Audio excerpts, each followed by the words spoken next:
structure that's similar to corporations in America.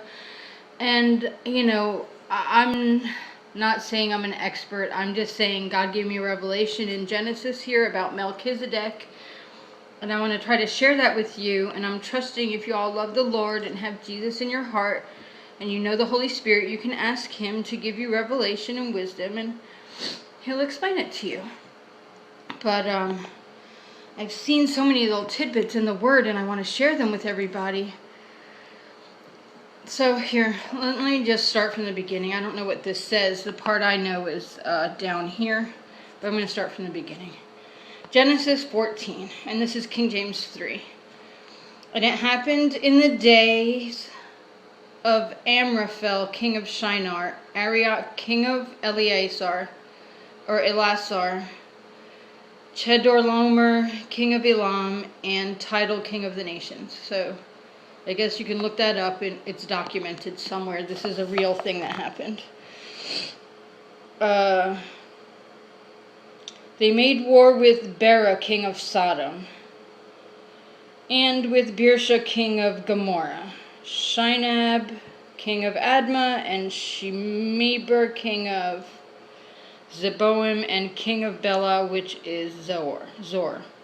All these were joined together to the valley of Siddim, which is the Salt Sea. They served Chedorlaomer for 12 years, and the 13th year they rebelled. And in the 14th year, Chedorlaomer and the kings that were with him came and struck the giants of Ashtaroth Karnaim, and the Zuzims in Ham, and the Emim in Shaveh Kiriathaim, and the Horites in the hills of Seir, as far as the oak of Paran, which by the wilderness. So these kings are doing these things. And you can probably research that, and it's documented in secular history. And they turned back and came to En-Mishpat, which Kadesh, and struck all the country of the Amalekites and also the Amorites who lived in Hazezon Tamar. And the king of Sodom went out, and the king of Gomorrah, and the king of Admah, and the king of Zeboim, and the king of Bela, which is Zor.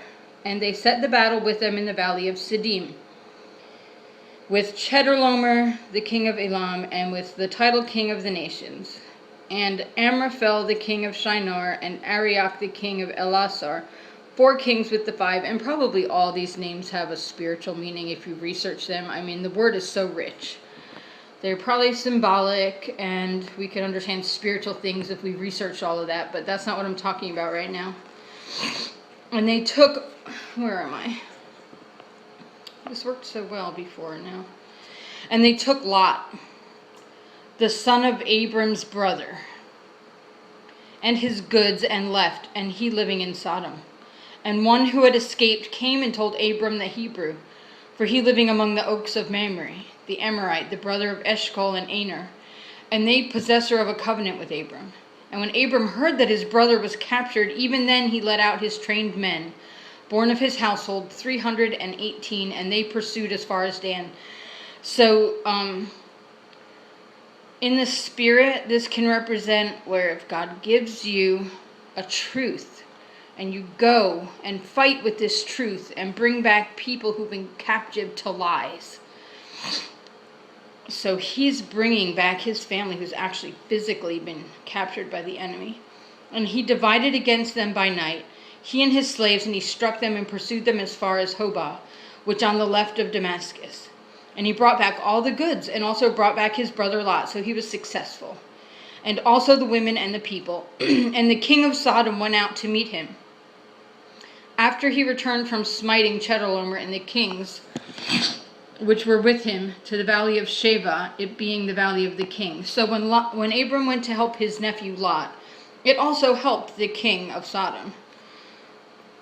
It just, was a blessing to him also.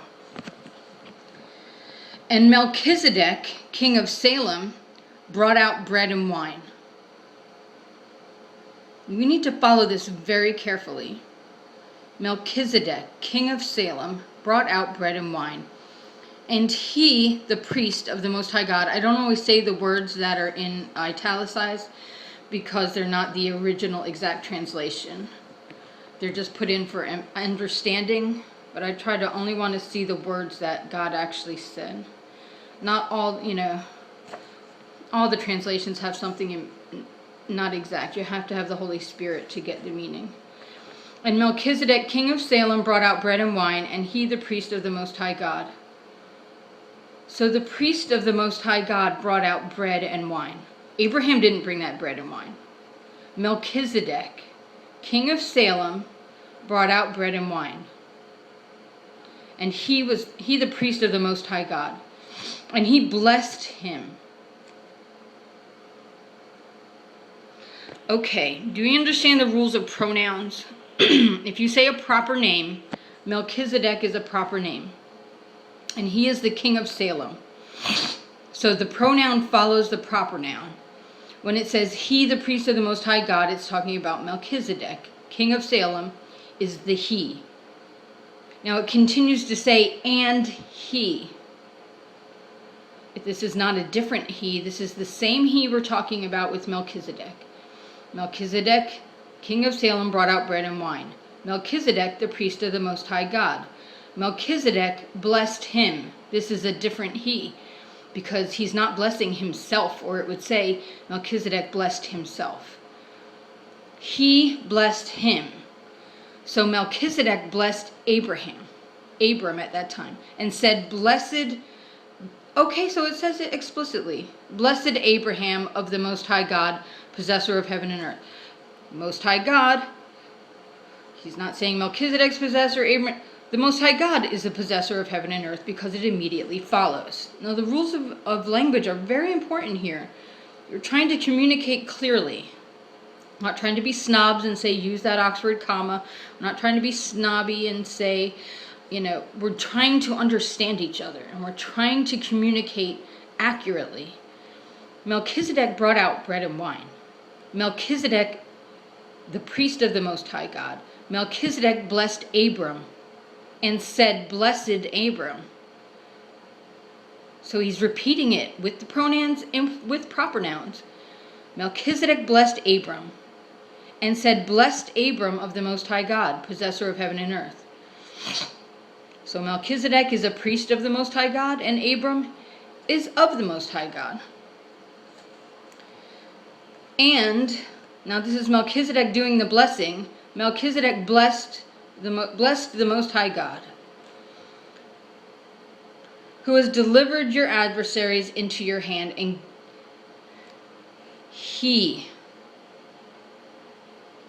Melchizedek, gave Abram a tithe of all. Please don't stone me. I did not make this up. I did not write it. This is the word of the living God. And I'm pretty sure if you go to the Holy Spirit and ask him, he will reveal it to you if you have a right heart. I already have people I've told this to who are full of the Holy Spirit, and they received the same blessing and revelation I received. The king of Sodom said to Abram, give me the persons and take the goods for yourself. He wasn't as smooth and suave and blessingly like as Melchizedek was, and saying all these beautiful, nice things and being gracious about it. He was the king of Sodom, and he was like, here's the people, take your reward. Abram had said to the king of Sodom, I have lifted up my hand to Jehovah, the Most High God, the possessor of heaven and earth. I not take that okay, so we got to understand this. That I take from all that yours, from a thread to a shoe latchet, and that you may not say, I have made Abram rich. He's saying, if I take this stuff from you, you're going to be able to say, you did that. I'm not doing that. He says, nothing for me. Only what the young men have eaten, and the portion of the men who went with me. So he's saying his guys who fought, they earned a reward. They earned their food for their day and whatever they got. Aner, Eshcol, and Mamre, let them take their portion. So Abram's not saying, this is what God told me, so now everyone has to do what I say. He's saying, this is for me, between me and God. But these guys here, let them have what they want. What you want to give them. The king of Salem and the king of Sodom are both coming to Abram and blessing him with a reward for saving their people. This is very obvious if you look at this in the simplest, plainest way without your religious goggles on of how we've always thought it to be interpreted.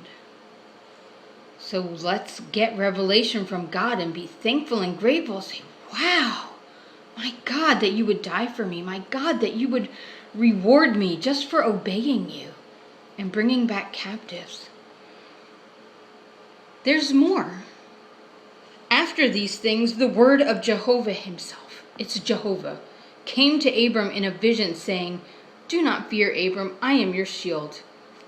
Your reward will increase greatly." This is verifying that he even got a reward from Melchizedek, and it will increase greatly. And Abraham saying, "Lord Jehovah, what will you give to me, since I going childless?" Abraham is not confused. He knows that the king of Salem blessed him, that Melchizedek gave him stuff. He doesn't care about it. He's saying, what's the point that Melchizedek gave me stuff? What's the point if you give me stuff? I am going childless, and the son of my inheritance of my house is Eliezer of Damascus. He's not even related to me. He's going to get all my goods. What do I care if you reward me? But they're continuing the theme of logically saying the king of Salem blessed Abraham with 1/10 of everything. The king of Salem, Melchizedek, gave Abraham the offering. It wasn't the other way around. Please hear the word of the Lord. After these things, the word of Jehovah came to Abram in a vision, saying, "Do not fear, Abram, I am your shield. Your reward will increase greatly." Why wouldn't he just say, "I have a reward for you"? No, he says your reward will increase greatly because he already got a reward from Salem. He refused the reward from the king of Sodom. And he's saying, I have more for you. Keep going with me and I will bless you more. And Abraham said, "You have given me no seed." That's all he really wanted, was a child, an heir. "And behold, the son of the acquisition of my house is he of Damascus, Eliezer. And behold, the word of Jehovah to him, saying, This one shall not be inheriting, but he that shall come forth out of your own bowels shall be your heir." And he brought him outside and said, "Look now at the heavens, and count the stars if you are able to count them." And he said to him, "So shall your seed be." And he believed in Jehovah, and he counted it Abraham. Abram believed in Jehovah, and he, now it's Jehovah because it's after Jehovah, counted it to him, Abram, for righteousness. And he said to him, "I, Jehovah." So Jehovah said to him, "I, Jehovah, caused you to come out of Ur of the Chaldeans to give you this land to inherit it." He's saying, I'm God, and I made you come out here to receive this land and to receive your reward. He said, "My Lord Jehovah, by what shall I know that I shall inherit it?" And he said to him, "Take for me a heifer, and 3 years of age, and she-goat 3 years of age, and a ram 3 years of age, and a turtle dove, even a nestling." And he took all these for him, and he divided them in the middle. And he laid each piece against one another, but he did not divide the bird.